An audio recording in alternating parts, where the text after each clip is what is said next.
जय हिंद दोस्तों। तो आज के वीडियो में हम बात करने वाले हैं सेना के नए रिक्रूटमेंट विधि या चयन विधि के बारे में।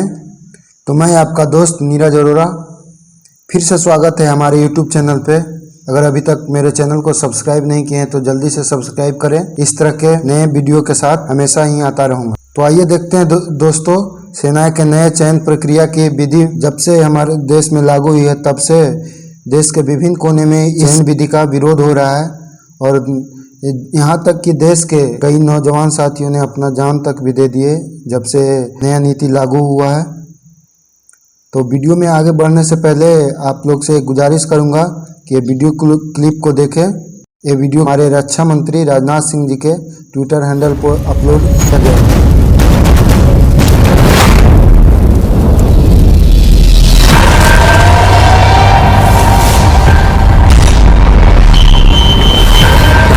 सर्वोपरि देश ही हो जिसकी पहचान,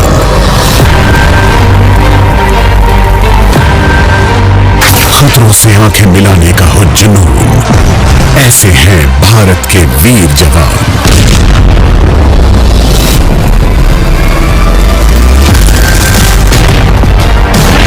इन्हीं फौलादी जज्बों को देती है सेना एक नई पहचान।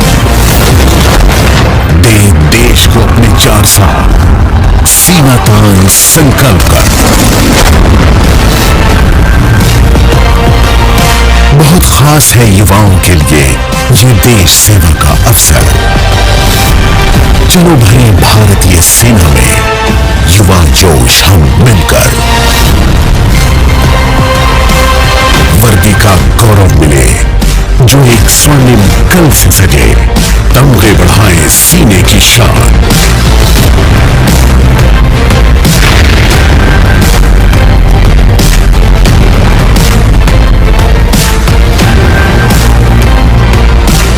शूरवीर योद्धा हमारे भरे आत्मनिर्भरता की उड़ान।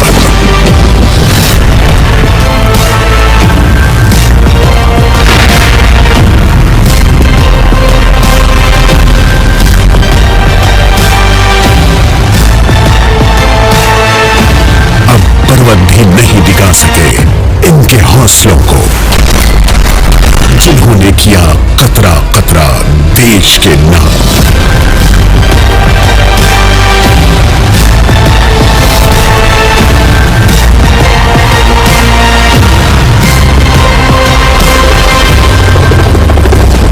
बने भारत के अग्निवीर, अग्निवीर बने। तो दोस्तों, सबसे पहले तो ये कहना चाहूँगा कि एक तरह से फिक्स टर्म एम्प्लॉयमेंट होगा जो 4 साल के लिए होगा। 4 साल के बाद 25% अग्निवीर को सेना में अस्थायी रूप से शामिल किए जाएंगे और बाकी 75% रिटायर हो जाएंगे। ये पूरी चयन प्रक्रिया अग्निपथ के नाम से जानी जा रही है। आइए देखते हैं क्या है सेना का अग्निपथ। तो सबसे पहले तो इसका जो आयु सीमा है वो 17 साल 6 महीने से लेकर 21 साल तक के युवा हैं जो अग्निपथ चयन विधि के तहत अग्निवीर के लिए अपना आवेदन कर सकते हैं। उसके बाद इनकी जो होगी, जितने भी अग्निवीर होंगे उनका 4 साल के लिए भर्ती होगा जवान के रूप में।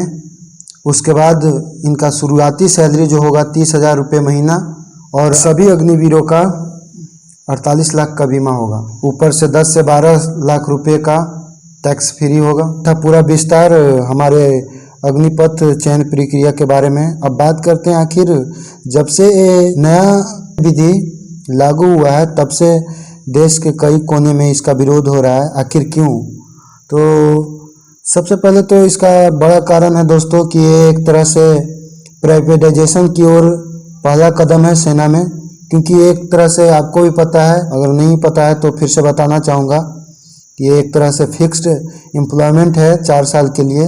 ऊपर से रही बात, इस नए अग्निपथ नीति में एक बहुत बड़ी सी खामी है जो हमारे देश के सेना के नाम को धूमिल कर सकती है। क्योंकि दोस्तों आपको भी पता है कि ये जो 4 साल की एम्प्लॉयमेंट है उसके बाद कोई भी अगर अग्निवीर रिटायर होता है और उसके बाद वो बेरोजगार होता है तो बेरोजगार होने के बाद बहुत तरह के मन में सवाल होते हैं, बहुत तरह के सोच होते हैं।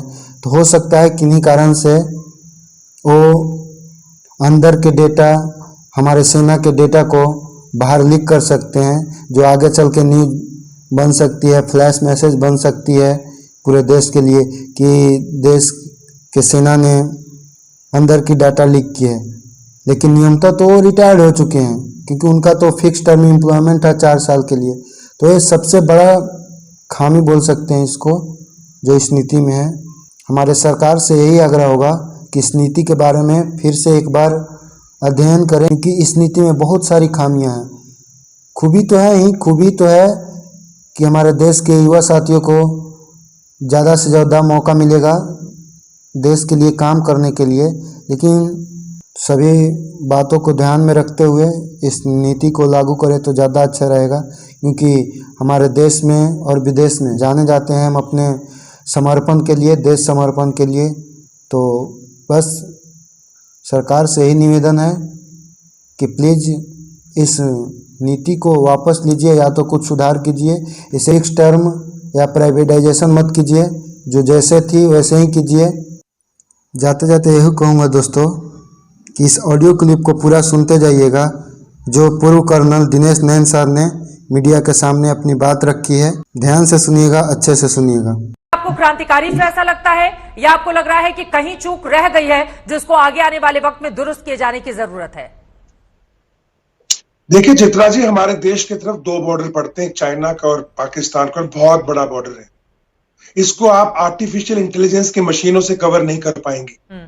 इसको कवर करना पड़ेगा ट्रेन सोल्जर्स से, और ट्रेन सोल्जर्स सिर्फ आप 25% करने जा रहे हो, 40-75% बाहर आएंगे। 2 साल से जब से कोरोना हुआ है 60 हजार की जो इनटेक होती है, 60 हजार के करीब रिटायरमेंट होते हैं हर साल, वो नहीं हुई। तो अभी थोड़ी शॉर्टेज है। लेकिन मैं एक चीज पूछना चाहूंगा, आज क्या ये दशा आ गई है कि सेना का राजनीतिक तरीके से जो आपस में बहसबाजी शुरू हो गई? मैं पूछना चाहूंगा इस चीज को, 1973 के बाद जब डिफेंस पे कमीशन को हटा करके सिविल पे कमीशन के अंडर लाया गया, कौन जिम्मेदार थे? क्या कारण है कि 1973 से लेके अब तक सेना की जो गरिमा है, सेना की जो स्टेटस है, ऑफिसर्स का, जेसीओस का, ओआरएस का दिन प्रतिदिन गिराया जा रहा है? ये कौन सी देशभक्ति है? मैं पूछना चाहूंगा कि 60,000 लोग जो आज की तारीख में बाहर आ रहे हैं, उनको कौन सी सरकारों ने और कौन से लोगों ने नौकरियां दी? मैं पूछना चाहूंगा कि जो शॉर्ट सर्विस कमीशन के ऑफिसर्स थे, या जो लोग पहले प्री मैच्योर होके आए, उनको प्राइवेट कंपनियों ने जो पहले वायदे किए थे कि उनको लेंगे, उनको इस्तेमाल करेंगे, बहुत बड़ा उनके पास में जो है एक खजाना है एक्सपीरियंस का, कितने लोगों को लिया गया? मैं पूछना चाहूंगा कि जब ये लोग, जब 60-70 हजार लोग हर साल नए रिक्रूट 4 साल के लिए वहां जाएंगे, इनकी 6 महीने की ट्रेनिंग होगी, इनकी छुट्टियां भी होंगी, 2 साल मुश्किल से नौकरी करेंगे सेना के अंदर। तो क्या हम सेना का मनोबल इस तरीके से गिरा देंगे? आप 71 में, आपको 65 में, आपको 62 में, 47 में, कारगिल में, हर जगह पे आपको युद्ध जीत के दिया इस सेना के स्ट्रक्चर में।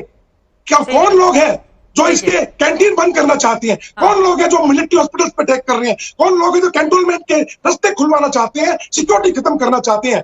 मैं एक ही बात कहूंगा खुल के चित्रा जी, आईएएस लॉबी है, सेना का स्तर गिराना चाहती है, और ये बात हमारे राजनीतिक लोग नहीं समझ रहे हैं। तो आज के वीडियो को यहीं ख़त्म करते हैं दोस्तों। कैसा लगा वीडियो एक बार कमेंट करके ज़रूर बताइएगा, और सब्सक्राइब करना नहीं भूलिएगा। धन्यवाद।